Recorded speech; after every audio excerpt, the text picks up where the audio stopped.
गछ हूँ आम जीवन गोटे ताकू कहती बंचापी ये गोटे आमर साधन ताकू आम गछ बिना बंची पारिबा नहीं। तेणु जो छाई तो नहीं आमर सहर तो काटी कुटिकी नंडा कर सारूँ।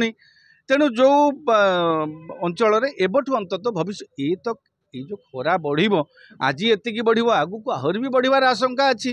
तेणु भविष्य वंशधर आमर गोटे गछ लगेगा क्या पढ़ुला आम जो लोकटी गछ लगोला सी फल खाइले परवर्ती पीढ़ी खाइले परवर्ती पीढ़ी छाई पाइले। तेणु गछ लगेबार प्रयास कागज कलम न करी सरकार माने पूर्व सरकार हो वर्तमान सरकार हो जो कागज कलम गछ चली जंगलीकरण होताकू न करी वास्तव में जो परिवेशर जो खराब प्रादुर्भाव को रोकियापाई आम गछ लगेबा दरकार। आउ जो जल छत्र होउची आपन छाई तो कोटे नाई जल छत्र जगार सफिसीयंट जदि किसी स्पेस रहते पानी पीकरी किसी लोक जदि बसी पारते से साइड छामुंडिया भाया करी गछ डाल छामुंडिया करदे जदि किसी करें लोक से छाई भी बसी पारते। सरकार चिंता करेंगे सरकार तो लोकों सरकार निहाती भाव लोकों चिंता करेंगे।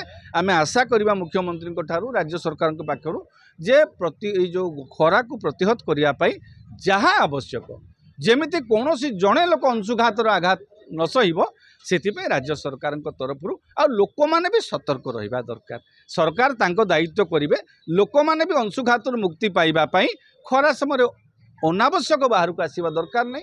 आवश्यक जदि पड़ुची पूर्व प्रस्तुति नहीं छता पानी बाणी जहाँ अच्छी आपड़ से नहीं निज जीवन निजर आपड़ सरकार तो व्यवस्था करेंगे आशा रही निश्चित करेंगे। लोक माने मध्य ए खरा को मुकाबिला करने मानसिक स्तर में प्रस्तुत हवा दरकार।